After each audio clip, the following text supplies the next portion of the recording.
this session we will be discussing about the analysis of running, and all of us will be knowing the running is an important component of any sports activity. So whether it is football, whether it is cricket, whether it is basketball or volleyball, running is an important component of all the activities. 90% of the sports activities contain a part, running part. And running, it's a recreational activity also, and running in the stage of during rehabilitation and during the motor development, running can be given as an important activity. And another important thing regarding running is that it always, most of this running, especially in the competitive sports, running causes injury.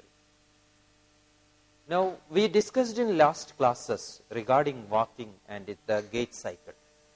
So, there are some difference in the running and walking. We'll just go through what are the differences in running and walking cycles. Usually, once we consider regarding the velocity, and velocity in running, there is difference in the velocity. Velocity in case of running will be more. Next difference in running and walking is that there will be difference in the kinematic and kinetic parameters. That is kinematic parameters like the joint movements, the flexion, extension, the movements of the hip, the movements of the knee. In all these kinematic parameters, there is an increase in the kinematic parameters can be seen in running. And there is a difference in the as the kinematic parameters increases. There is a increase in the kinetic parameters also. That is, more muscular movement and more muscles will be involved in case of running. And when compared to the energy cost of running will be more when compared to walking. And there are differences in the phases also. Now, there are differences in the phase, and in case of walking, there we can see always a phase of double support phase. That is, there are some stages where both limbs comes into contact with the ground. But in case of running, there is no double limb support phase. Instead of double limb support phase, there is a phase called flight phase. Always there is a phase called flight phase. In this phase, both feet are in the air. So there is a phase called flight phase can be seen in case of running. At the same time, there is no flight phase in walking. There is a phase called double support phase is seen in case of walking. Now we'll go through the running cycle. Running cycle can be broadly classified into two phases: a support phase or a support phase, otherwise contact phase, and a recovery phase. Support phase is the phase where the body is in touch with the ground, or the feet is in touch with the ground. And recovery phase is the phase where the reference phase is in the air, or which is not in touch with the ground. So running cycle can be divided into two phases: a support phase and a recovery phase. Support phase is the phase where the body is in touch with the ground, and the recovery phase is the phase where the body is not in contact with the ground and the body will be in the air. So running cycle can be classified into, it can be grouped into two phases. The first phase is the support phase and the second phase is the recovery phase. Support phase is also called contact phase, and is the phase where the foot is in the reference extremity is in contact with the ground. And the recovery phase is the phase where the reference extremity is in the air, that is not in contact with the ground. Now, contact phase can be divided into three parts or three phases. It is foot strike, mid support, and takeoff. And recovery phase can be again divided into three, that is follow through, forward swing, and foot descent. So we'll go through each phases again. First one is contact phase. Contact phase can be subdivided into foot strike, mid support, and takeoff. Foot strike is the point where foot is in initially contact with the ground until the plantar surface of the foot is in fully plantigrade with the support. That is, the foot, once the foot initially contact the ground, until the entire surface, entire plantar surface of the foot is in completely support with the ground or plantigrade with the ground. This phase is called foot strike. Now, there are different foot strike patterns can be seen. But in case of walking, we have seen only the heel strike. But in case of running, there are different types of foot strike pattern can be seen. Either it may be a rear foot, either it may be a mid foot, or either it may be a forefoot. So, there are three types of foot strike pattern can be seen in running. The first one is rear foot strike or rear foot strikers. Second one is mid foot strike, and the third one is forefoot strike. Now, types of foot strike, we already discussed that there are three types of foot strike: heel strike or rear foot strike, mid foot strike or whole foot strike, and forefoot strike. So, the first one is heel strike or rear foot strike. So, usually this type of the heel strike is better in case of long distance runners or marathon runners, because presence of a heel pad, and there is a presence of a heel pad, this heel pad act as a shock absorber, and it is having a better ability to absorb high impact forces. So, heel strike or rear foot strike is better in case of long distance runners or marathon runners. But at the same time, forefoot strike, it is especially used by sprinters, used in sprinting. But another negative thing in this, demerit of this forefoot strike is that there is chance of metatarsalgia, because more pressure will be on the metatarsal heads and it causes metatarsalgia of the foot. Now, rear foot strikers usually demonstrate a double peak vertical component of ground reaction force.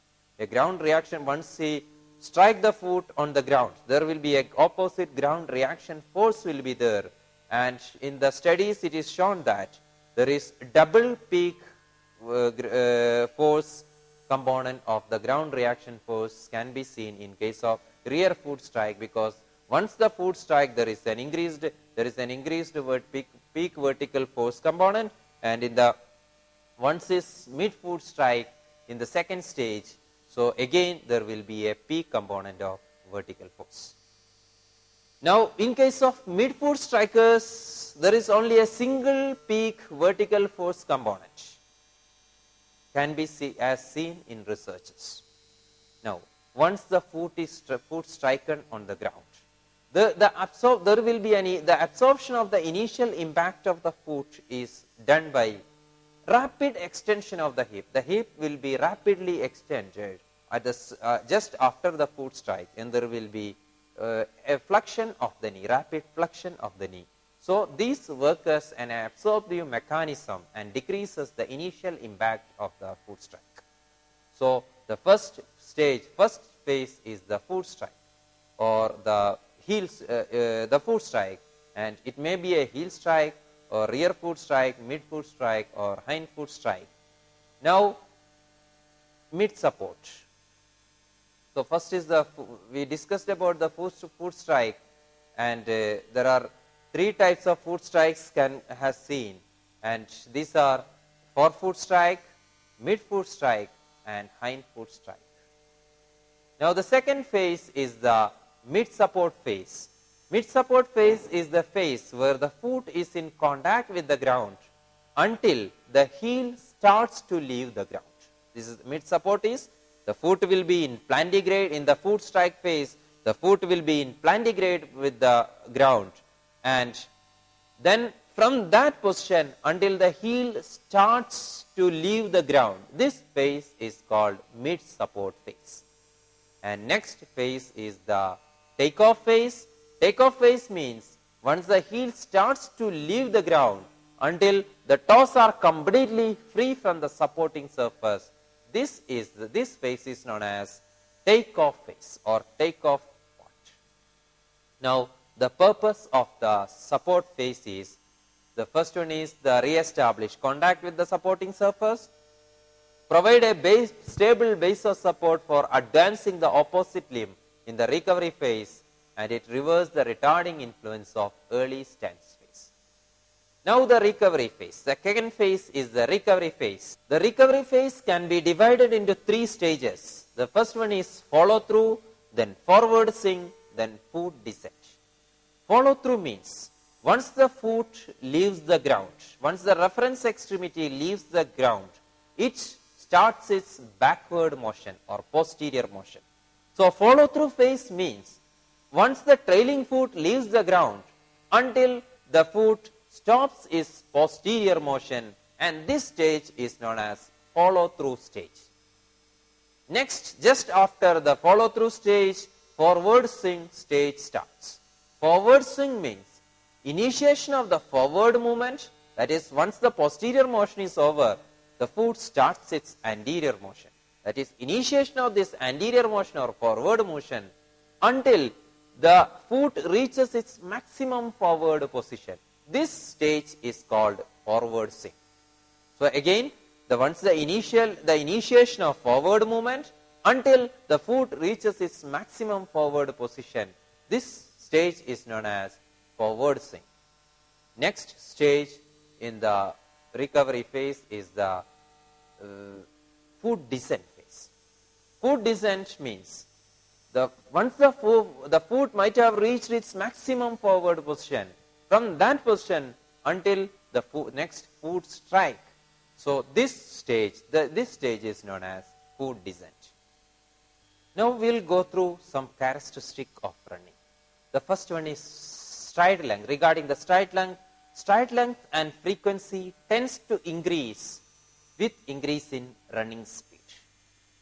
Then stride length, it depends upon the leg length, range of motion of the hip, and strength of the leg extensors. As the range of motion of the hip increases, again the stride length increases. As the leg length increases, again the stride length increases. As the leg extensors are more strong, there will be more stride length. Then there will be, for an individual, there will be an optimum stride length. So if we are increasing the stride length or decreasing the stride length, there will be the more energy cost. Forcing to increase or decrease the stride length increases the energy cost. Now in case of uphill running, the stride length decreases, and in case of downhill running, the stride length increases. Now the stride frequency depends upon the speed of muscle contraction and the skill of running. Now once the person runs, both feet tends to fall in a same line of progression.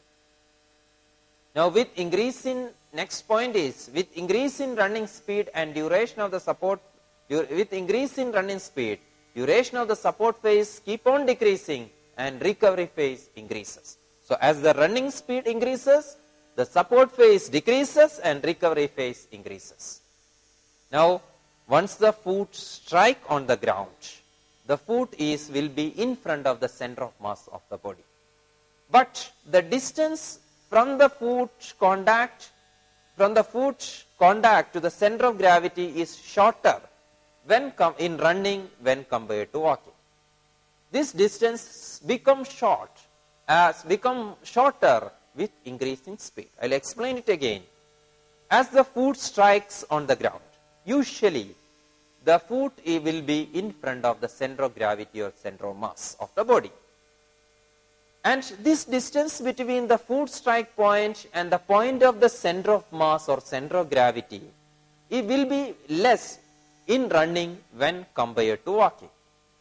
This distance, the distance between the center of mass and the foot strike point, will keep on decreasing, or it decreases, it becomes small as the running speed increases.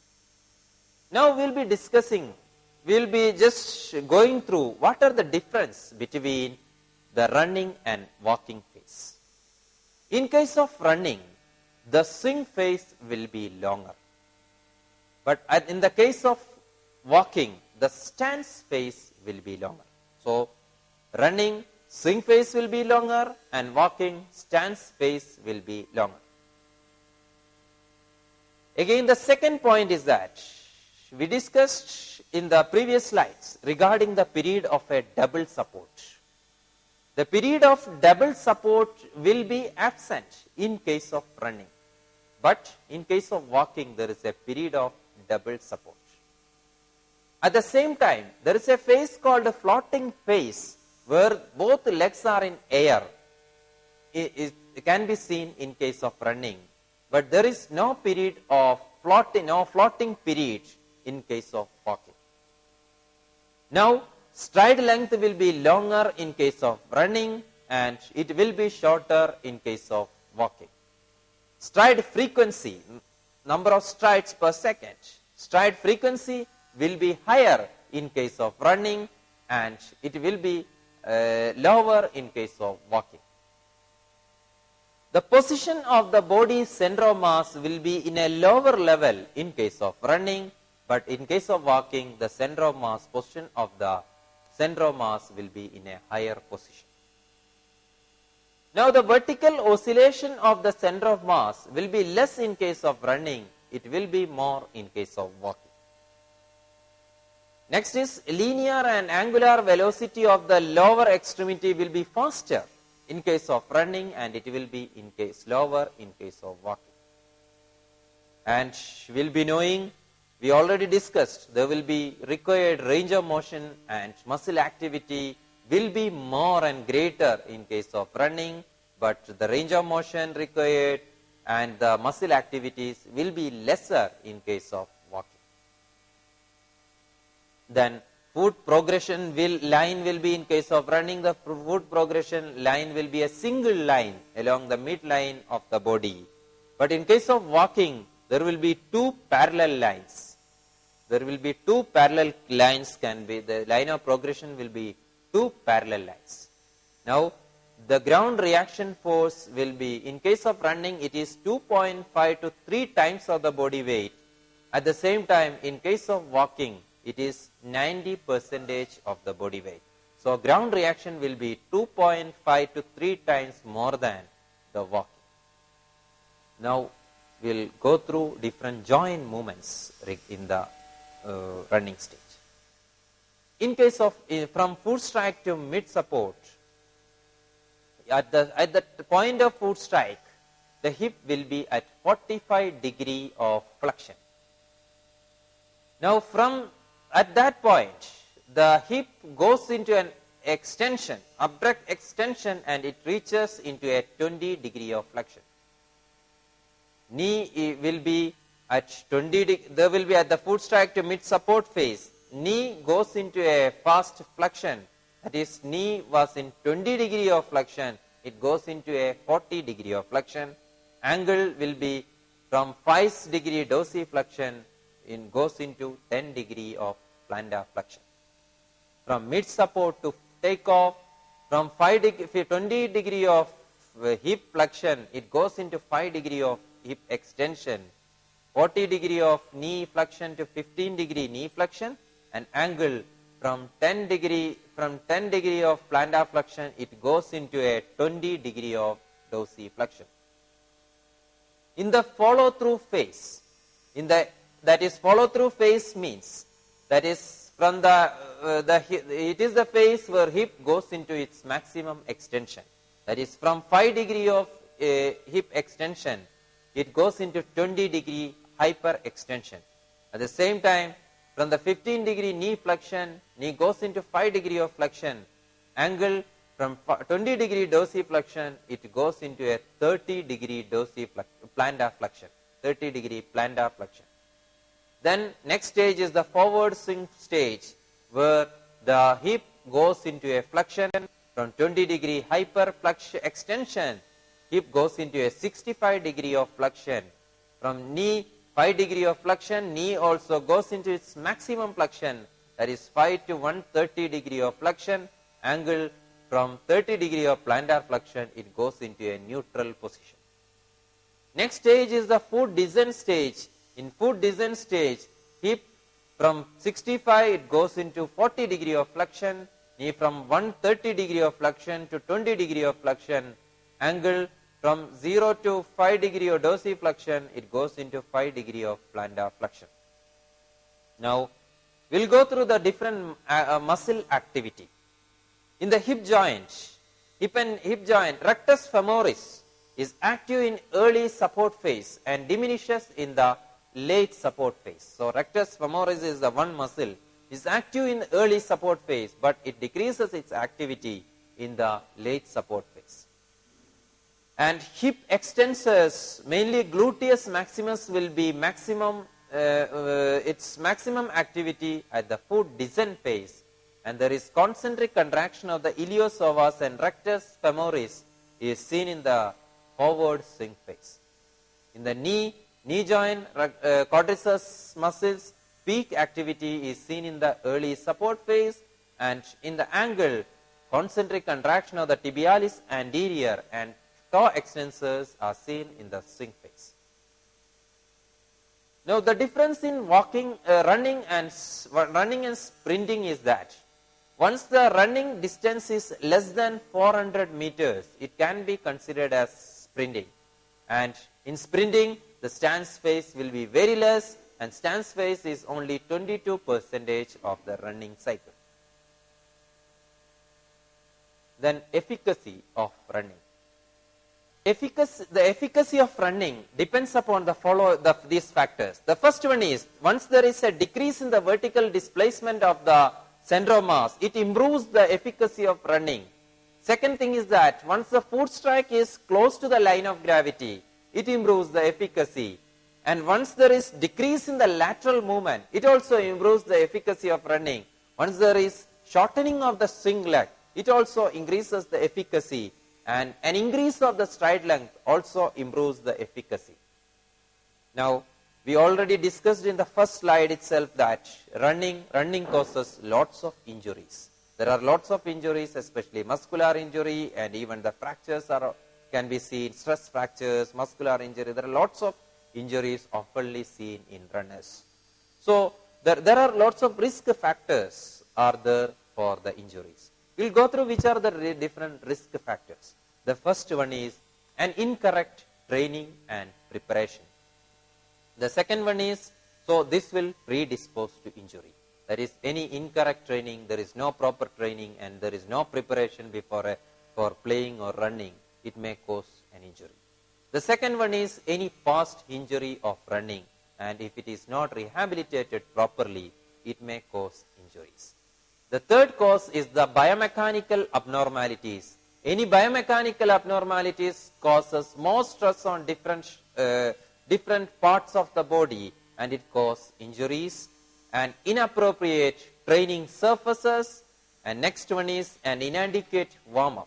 A proper warm-up is necessary to avoid the injury, and an inadequate warm-up causes injuries. Next one is decrease in the flexibility of the muscle, and inflexibility predisposed to injury. And incorrect running shoes. If the running shoes is not properly fit and the runner is not using, the person is not using the proper running shoes, it causes injury. Or if it is an old running shoe, again may cause injuries. Any muscular imbalance or weakness and inadequate nutrition is also a cause of injury or a predisposing factors to running injuries. Which are the common injuries in running? The common injuries seen are, the first common injury is the runner's knee. Runner's knee is also called chondromalacia patella. It means that just posterior side of the patella, on the posterior side or back side of the patella, there are some cartilages, articular cartilages are there. These articular cartilages get there will be fissures, and this articular cartilage may get damaged, and this causes injury, and this causes pain and inflammation on the posterior side of the patella, and this also known as a cause of anterior knee pain in case of runners, and this condition is called runner's knee. And second common injury seen in runners are the plantar fasciitis. Plantar fasciitis means it is the pain and inflammation of the plantar fascia, and it is commonly seen those who are running on hard surfaces and those who are not using a proper fit shoes, or those who are, especially those who are using hard shoes. Another type of injury commonly seen in runners is the Achilles tendinitis. So it is inflammation and micro trauma to the Achilles tendon, and is commonly seen in peoples who is using an improper shoes. And another type of injury commonly seen in runners is the IT band friction syndrome. IT band is a band seen on the lateral surface of the leg, lateral surface of the knee, and while during running and walking, this IT band goes anteriorly and posteriorly, and it causes friction. There will be chance of friction in the lateral side of the knee joint, and it causes inflammation of the IT band. This condition is called IT band friction syndrome. Next commonly seen injury is the shin splint. Shin splint is nothing but there will be pain on the shin bone, and it is commonly seen those who are, it is another overuse injury, and it is commonly seen in runners, and there are chance of stress fractures, especially on the bones of the feet and lower extremity, commonly seen in runners. Now the causes of injury, we can divide the cause of injury into two. There is an extrinsic cause and intrinsic cause. That is, intrinsic cause, the cause inside the body, and extrinsic cause, the cause from outside the body. So the intrinsic cause may be any biomechanical abnormalities, maybe a lack of flexibility, maybe a malalignment. It may be a leg length discrepancy, that is, a changes in the leg length, differences in the leg length. Maybe a muscular imbalance or a kinetic chain dysfunction. So these are the intrinsic factors, which is from the inside the body. Maybe a biomechanical abnormality, or an inflexibility, or a changes in the leg length, or a muscular imbalance, or a kinetic chain dysfunction causes these injuries. Then there are extrinsic factors also which causes injuries. These are the factors other than from the body. It may be a improper running shoe, an improper training, improper warm-up and cool-down activities, and nutrition. Improper nutrition may be an extrinsic factors. So we'll go through these factors which causes injuries. The first factor may be an inconsistent training or a training error. So sometimes the players may miss out some workout. So there is maybe a missing of several workout in a row, and because of the mental tension, what the player does is that because of the mental tension, he added some additional mileage to catch up the missing workout. So this is one cause of injury. That is, it is a training error. So the one cause is a missing several workouts in a row and then adding additional mileage to catch up the missed workout. Second one is that, second type of training error commonly seen in runners is that, and ignoring the sports. For example, for a training in a running event, he should train as running. So there are some runners who go for swimming or who go for any other training and then consider it as a training for running. For example, a person who is doing only swimming workouts to train a running event. So it is ignoring the sport, and it causes it is another training error commonly seen in runners, and it causes injury.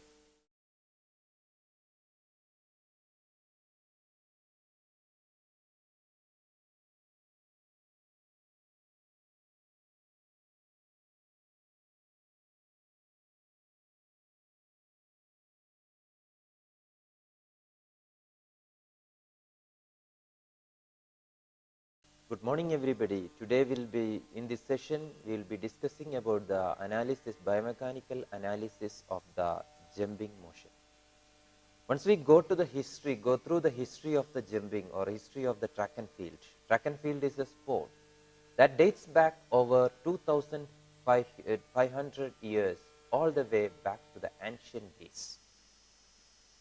And first organized track and field events, it's known as Olympics in BC 776. But in AD 393, some Roman emperors abolished these organized track and field events, that is Olympics. Again in later 1700s, pedestrianism became again a favorite English sport. And in 1837, first modern track and field event organized in England. And in 1896, everybody know the first modern Olympics started, and it was the track and field was the most important part of that Olympics. And in 1928, the women track and field events added in the Olympics. So once we go through the jumping analysis motion, there are usually two types of jumping motions are used commonly in sports. The first one is long jump and the second one is high jump. So we'll go through the long jump. First of all, the rules of the long jump. There are mainly three basic rules in the long jump. The first one is, if you plant the foot or if you cross the line of the jumping line, so you won't receive any score. That is called foul. If you plant your foot opposite side of the white line before jumping, you will receive no score. That is called foul. And the second one is, your jump will be measured from the furthest back point.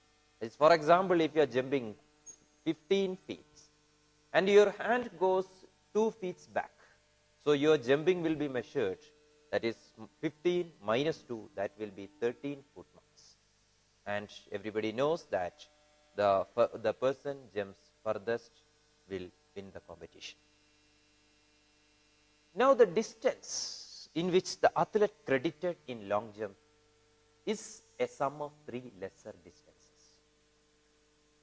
It includes the total distance covered will be addition of the 3 different distances, 3 lesser distances. These are the takeoff distance, flight distance, and landing distance. Takeoff distance is the distance between the takeoff foot or the front edge of the takeoff board to the point where the horizontal point, the point where with the center of gravity. I'll explain it again. The takeoff distance is the horizontal distance between the front edge of the takeoff board and athlete's center of gravity at the instant of takeoff. Second distance is the flight distance. Flight distance is the distance where the person's center of gravity travels in the air, or athlete's center of gravity travels in the air. And the third distance is the landing distance. Again, it is the horizontal distance between the center of gravity at the instant heel hits at the sand and the marks in the sand from which the jump is ultimately measured. I explain it again. The landing distance is the horizontal distance between the center of gravity at the instant of heel hits the sand and the marks in the sand from which the jump is ultimately measured. You can see in the picture the takeoff distance, the flight distance, the takeoff distance, the distance between the athletes, the takeoff board, and the center of gravity. And the picture you can see the distance between the flight distance, that is the distance traversed by the center of gravity in the air, and the landing distance, the distance at the landing point, the distance between the center of gravity and the landing foot. Now the takeoff distance depends upon mainly 3 things. The first one is the accuracy in which the athlete places his foot for takeoff. The second one is the physique of the athlete, how much will be its length of its leg, his physique of the athlete is the second factor which determine the takeoff distance. And the third point is the body position at the instant of takeoff. So these are the three factors which determine the takeoff distance. So again, the takeoff distance depends upon three factors. The first one is the accuracy in which the athlete places the foot for takeoff. Second one is the physique of the athlete. It includes height. The main portion is the height of the athlete. And the third point is the body position of the athlete during takeoff. Now the second distance we discussed was the flight distance. Flight distance again depends upon four factors. The first is the speed of the athlete. How much speed he is jumping, in how much speed he is jumping. Second one is in which angle he is jumping. So angle. Third one is in which height the takeoff occurs. And the fourth one is how much the resistance of the air is there. So flight distance depends upon the speed of the jumping, the angle of the jumping, the height of takeoff, and the air resistance to the jump. Now, the speed at the instant of takeoff depends upon two things. The first one is before takeoff, there is a phase called the run-up phase where the subject runs for the takeoff.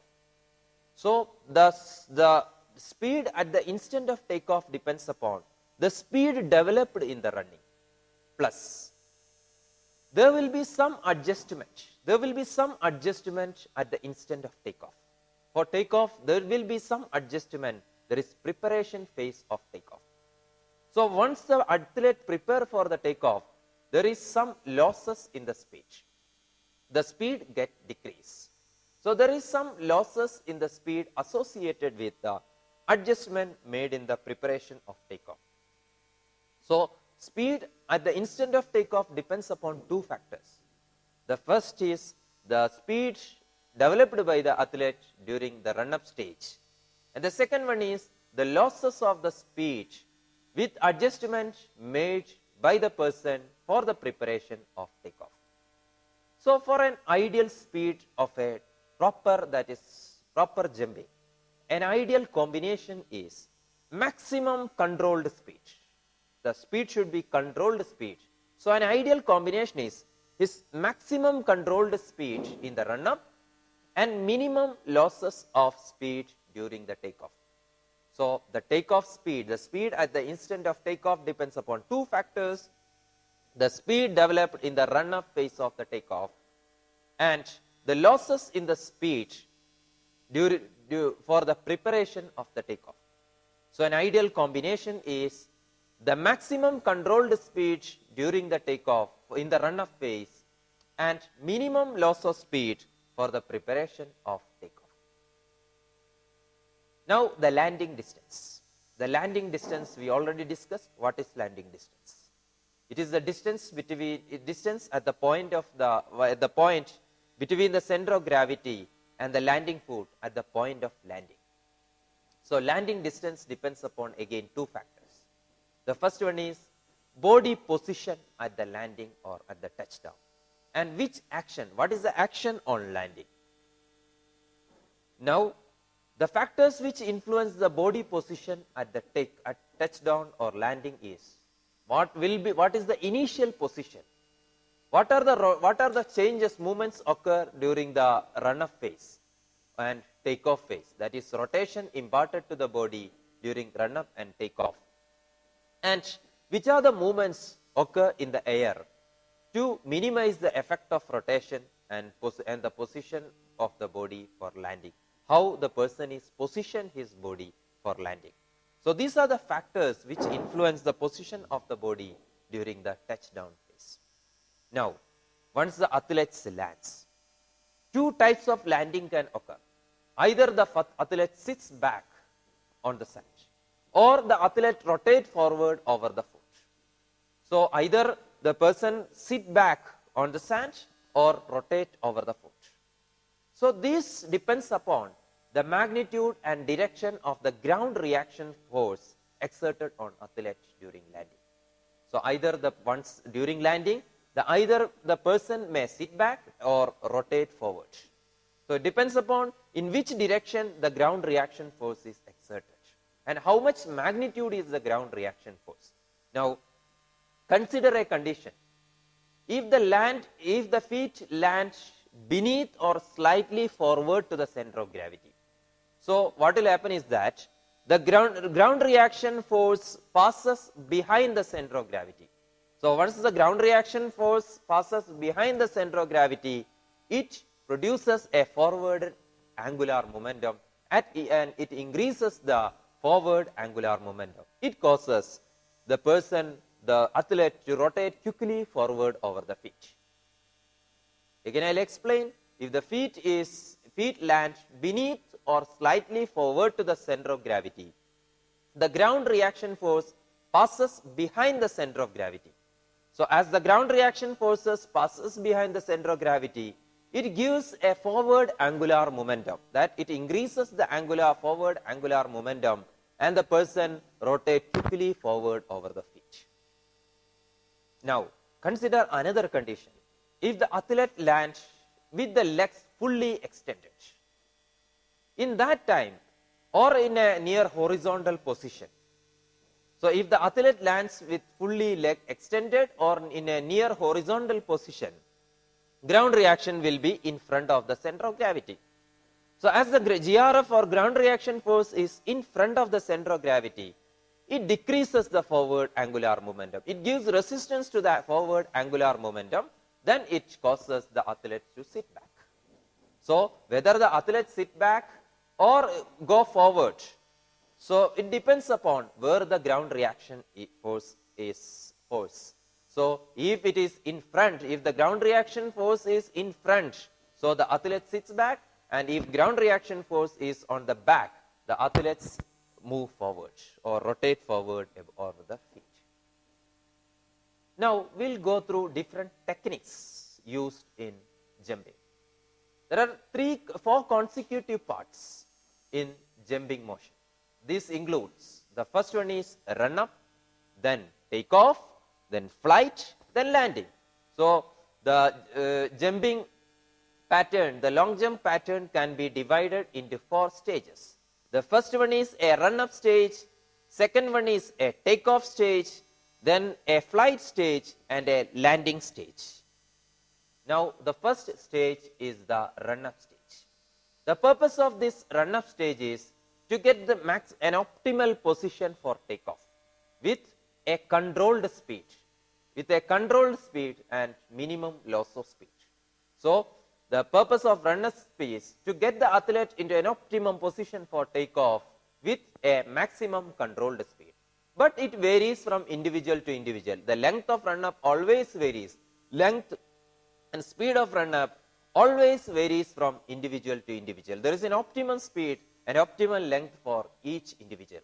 Usually, researchers are saying that men, they used to take a run up of 40 to 46 meters. That comes around 19 to 22 strides. And in case of women, it is 37 to 43 meters. It comes around 18 to 22 strides in case of women.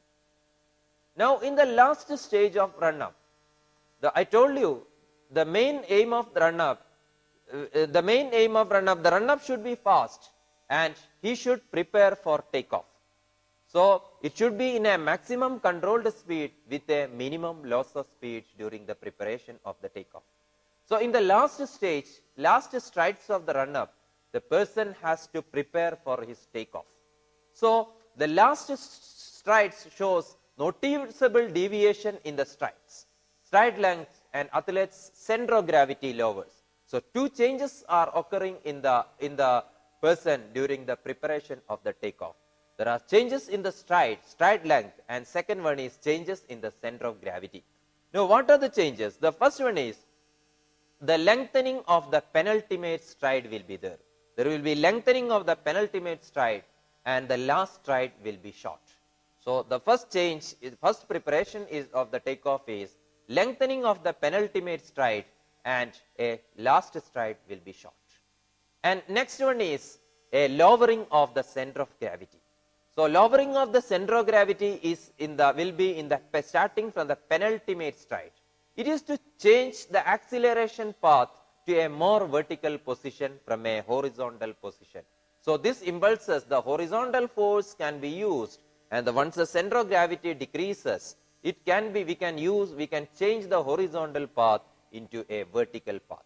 So for the preparation of the takeoff, two changes are there. One is the lowering of the center of gravity, and the second one is changes in the stride. So changes is lengthening of the penultimate stride and a shorter last stride, and center of gravity lowers to change the horizontal path into a vertical path. Now at the instant of takeoff, the hip will be slightly forward the shoulders and foot advances the hip. Now the takeoff. Takeoff time means it is the period of time between the instant when the takeoff foot touches the ground and the instant when it loses contact with the ground. So main purpose of takeoff to obtain a maximum horizontal velocity. The purpose of takeoff is to obtain a maximum vertical velocity, retaining as much of the horizontal velocity as possible. And at the last stride, we already discussed the center of gravity lowers, the hip and knee goes into flexion, and that's why the center of gravity lowers. And this lowering causes helps in a fast contraction of the muscles, the fast eccentric contraction of the muscle, and it causes a flight. The person can convert and reaction to this extension, the athlete drives in the air. So as the center of gravity moving forward, arm and free leg are driven vigorously upward in concern with the forceful extension of the hip and knee and angle joint of the takeoff leg, and reaction to this extension drives the athlete into the air. So the main aim of the lowering of the center of gravity is conversion of the horizontal velocity to a vertical velocity, and once the center of gravity lowers with the flexion of the hip and knee, then a forceful extension of the hip and knee angle joint will be done, and reaction to this extension, it drives the athlete into the air, and the flight phase starts. Now the flight phase. Flight phase, the factors influencing the flight, distance of flight, everything we already discussed. And main objective of the flight phase is now to obtain a maximum distance, and along with that, there should be it arrange the body in such a way that there should be an optimal position for landing. So three types of techniques are usually used in the flight phase in case of long jump. The techniques are, the first one is sail or stride, second one is hang, and the third one is hitch kick. So three types of techniques are used in the flight phase of the long jump. These are sail or stride, second one is hang, and the third one is hitch kick. Now the first we'll discuss about the hang technique. In the hang technique, the athletes bring both legs together shortly after the takeoff and continues the remainder of the flight either in sitting position or the leg fully extended or knee bent at the right angles. So just after the takeoff, the athletes keep the leg together and continue its motion. That is the hang type. And second one is stride style. In the stride jump style, the athlete will be, the position of the athlete is like a stride, and in the last the legs are not together, and just before the landing, the athletes keeps the leg together. So this style is called stride style. In stride style, the legs are apart, it is like a stride, and in the last stage, that is just before the landing, the athletes keep the legs together and go for landing. And the third type of technique, third flight technique, is the hitch kick. In hitch kick, one leg goes forward, that is, just after the following, the one leg, the free leg, goes backward, it's swung backward, and at the same time the takeoff leg move forward, and the free legs complete its rotation and comes together and ready for landing. So this style is the hitch kick style. So there are three types of flight styles, three types of techniques are used in flight phase, that is sail or stride technique. Second one is hang technique, and the third one is hitch kick. Hang technique is the technique where just after the takeoff, the legs comes together and go for landing, and a sail technique is the technique where the person will be in stride, and just before the landing the legs comes together, and hitch kick is the style where the landing foot, the takeoff foot move forward, and the free leg goes in a rotation and again be ready for landing. Now the next stage is the landing stage. There are two things we have to consider once we study the landing stage. The first one is there are factors which influences the distance between the takeoff port and the athlete's center of gravity, and the next is there are some factors which influence whether the athlete passes forward over the feet or falls back. Now we already discussed how the effect of ground reaction force and how the athlete goes forward or athlete sits back.